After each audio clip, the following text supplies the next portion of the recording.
Today, we are looking at an extremely compact all-in-one crafting area for your next or current playthrough, how to use it, and how we can customize its appearance.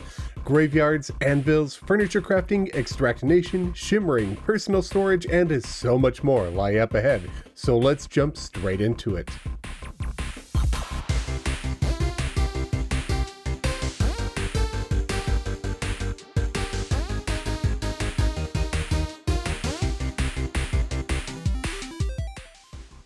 Greetings friends, Khaios here.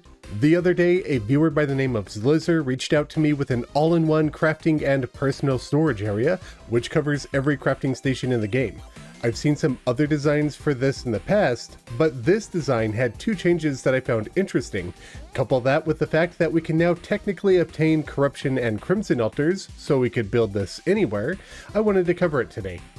Firstly, in the previous designs of all-in-one crafting stations that I've seen, the graveyard biome for the Ectomist would completely ruin builds in their entirety by making everything look foggy and spooky. Secondly, they often used teleporters to get in and out. Zlizer's design changes that so we don't have to do any wiring, and we don't see the graveyard biome outside of the crafting area. Today, I'll cover how, while showing off their design, how to build it. Then later in the video, I'll show you some changes that I made to it to help improve the way it looks for a more useful crafting area without taking away from our base designs.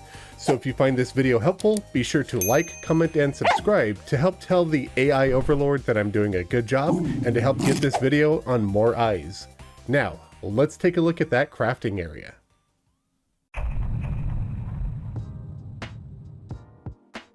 Again, I want to express that this is not my design. This was sent to me by Zlizer, so all of the credit goes to them. I've left links to their Reddit post as well as a Steam download for this world for y'all to use if you want to check it out yourselves in game. Here's the crafting area. Essentially how it works is while we're standing in front of the pylon, we have access to every single crafting station available in the game. This is a very late game design and it requires extended reach, so you will want to equip a toolbox and a hand of creation in one of your loadouts. When I say we have everything here, I mean everything. We can cook food, craft blocks, walls, armor, potions, weapons. We have shimmer here and all of the personal storage devices. There's everything. He even placed in a gnome for a luck boost, which I do believe can help with shimmering certain items such as potions. There are also some extra things in here such as a heart lantern and a star in a bottle for health and mana regeneration, as well as a shadow, water, and peace candles which you don't necessarily need, or you could just flick them on and off as you need them. One of my favorite parts, however, is that snow pylon. Instead of using a teleporter, Zlizer managed to squeeze an entire pylon in here, which means we have to do a lot less wiring, and we can more easily enter this crafting area from any of our bases in the world. The storage chests that you see around the crafting area can't be reached unless you were playing in journey mode, but in that case you wouldn't really need access to them to begin with. So you don't have to place them around this crafting area. In fact, I'll give a suggestion regarding that later in the video. Another very interesting thing about this all-in-one crafting area is that the graveyard biome is restricted to a single block. If we move away from the pylon, even just one tile, the graveyard goes away.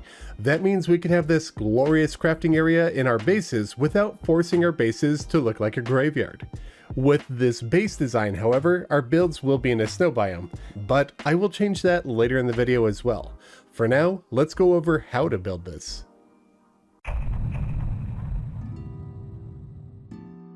First, we need to decide where to build it, and once you've decided that, we pick a main crafting tile.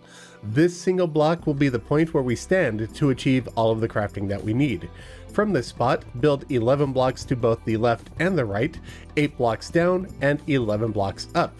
Now connect all of those outer points into a box. Then we can clear out everything in the middle except for that single point where we will stand. This will leave us with a box 20 tiles tall and 23 tiles wide, with the standing point in the lower middle of it. Before we start placing the crafting stations, let's set up the gravestones. From the center edge of the box, build 48 blocks high. From the top of that point, build 81 blocks to both the left and the right. The ends of these points is where we will be setting up half of the gravestones. From here, build a C shape with blocks that are 3 wide and 4 tall, and place 2 grave markers on it. We don't technically need the C blocks, but we're going to leave them here for now because we'll be using these in the next segment. Repeat the same thing on the other side, but mirrored. With half of the gravestones done, we need to add 4 more at the same points at the bottom. From the center of the crafting box, build 52 blocks down. From that bottom point, once again, build 81 blocks to both the left and the right, then build a C like before and put tombstones on it, and repeat on the other side. We can now get rid of all of the blocks that we used to measure out the tombstones, leaving us with just the 8 tombstones and the 4 C shapes floating in the air around this empty box. Now we need to make it a snow biome. We need 1,500 blocks of snow or ice on normal worlds and 300 blocks in skyblock worlds. Zlizer built their snow blocks outside of the storage area on the left and the right of the crafting area. However, we could put them anywhere. With the graveyard biome and the snow biomes in place, we just need to fill in the crafting box. Let's start by placing the platforms, blocks, and bubbles. Going from the top of the box to the bottom, near the entrance, place 3 bubbles. Fill each of those bubbles with a bucket of lava, honey, and water. These will give us the crafting options that require those liquids nearby. 3 blocks down, add a row of 9 platforms on the left and 9 platforms on the right. 2 blocks from there, add 3 platforms in the center. 1 block down, add 6 more platforms on the left and 6 platforms just to the right of the middle. Another row down, and we need 3 platforms on the right edge, as well as 3 more platforms in this gap. Drop 2 more spaces and place 2 platforms here near the right edge. 1 block down from here is where we will be standing. At this point, we will need 12 platforms from the left edge towards the center. 2 tiles down, and we will add 2 more platforms here. 2 blocks down again, and we need 18 platforms from the right edge. And that's all the platforms. Now we just need a few blocks here, like this. This is where the shimmer is going to sit, and we want a bubble on top. Do not put any liquid in this bubble, it's just there to hold the shimmer back and make it easier for you to throw things into the shimmer. Now we just need to add the crafting stations. From upper left to lower right, we have the Heavy Assembler, Sawmill, Dye Vat, Tinkerer's Workbench, Imbuing Station, Solidifier, Blendomatic, Meat Grinder, Chlorophyte Extractinator, Void Vault, Toilet, a Hard Mud Forge, Cauldron, Lizard Furnace, Living Loom, Honey Dispenser, a Campfire, a Snow Pylon, the Defender's Forge, a Teapot, a Keg, an Ancient Manipulator, an Alchemy Table, Bone Welder, Decay Chamber, Safe on top of a Workbench, Piggy Bank, Crystal Ball, a Hard Mode Anvil, a Corrupt or Crimson Altar, a Bookcase, Ice Machine, Sky Mill, Steampunk Boiler, Flesh Cloning Vat, Auto Hammer, and a Glass Kiln. The Gnome, Peace Candle, Water Candles, as well as the Heart Lantern and Star in a Bottle are all optional. With all of the crafting stations in place, we can fill this area in with shimmer, and this is the all-in-one crafting area done. This is how Zlizer made their layout, but obviously you can swap similarly sized crafting stations around to fit where you want them. Now this is great, but there are a couple of changes that I would make to make it a better looking crafting area that we can use within our bases.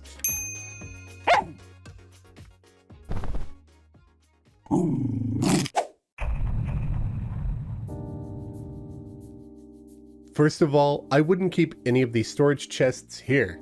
We won't be able to reach them from the crafting spot anyway, and since we have all of the personal storage containers in one place, we could just grab what we need from a storage location, put them in the personal storage, and then craft from this location straight out of storage.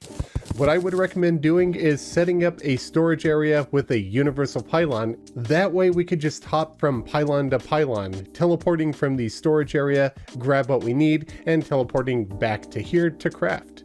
It'll save a lot of space, it'll save us from having to move around a ton to get the materials, and we still have an all-in-one crafting area. As for the pylon, I will actually be changing the snow pylon out for a different one. I love that Zlizer made it so we don't have a graveyard everywhere we go, but I would love to have the same thing for the snow biome. I don't necessarily want my base to always be in the snow biome. Maybe I want it in a forest, or the beach, or in the underworld. Well, we could certainly do that by using the same technique that Zlizer used for the gravestones. Below the crafting box, 42 blocks down, we are going to place a ton of snow. Assuming we're in a normal world, we will be placing a 165 by 9 rectangle of snow. That means we will have placed 1,485 tiles of snow, just shy of being able to get a snow biome. Now, with those in place, we'll head up to the sky and revisit those C shapes that we left from earlier. Swap out the C-shaped blocks with snow, then do the same thing on the other side. Now there are 1,501 snow tiles around. However, we will never have all of them in our detection range unless we are standing right in that crafting spot. So now we can have an all-in-one crafting station within any biome without forcing it to look like it's in the snow or a graveyard. Now with that done, I'm going to clean this up even more to make this all-in-one crafting area look as good as I can. Firstly, I'm going to hide away the snow and gravestones that are floating above it. That's easy enough, I'll just echo coat them. Next, I want to hide away the snow and gravestones below it. Also easy, I'm just going to bury that underground. Now for the rest of the build. All-in-one crafting feels like a techie video, so I'm going to make a sci-fi base. This can be, of course, whatever style you want it to be. I just wanted to give an example of what we could do to make it look good while still having every crafting station in one spot. So I'm going to play around with paints, coatings, platforms, and blocks to give us a nice looking base with a all-in-one crafting area. And here we are. As you can see, we have access to every single crafting station on a single block without ruining the vibe of our base. We have a house above with an NPC and a pet, a forest pylon, and all of the crafting stations we'll ever need. And it can look quite good without having to see the snow or graveyard biomes. Thank you again to Zlizer for showing me this crafting setup, and if you all want to check it out yourselves, remember I've placed links to the Steam download in the description. If you all found this video helpful, please consider leaving a like and a comment and subscribe to help the channel continue to grow. I really do appreciate the support. And a special thanks to my biggest supporters for the month, Kasu and Slathozar Porb. And be sure to check out my channel artist linked in the description below. Thank you all very much for watching. Be back soon with a new video. Happy building.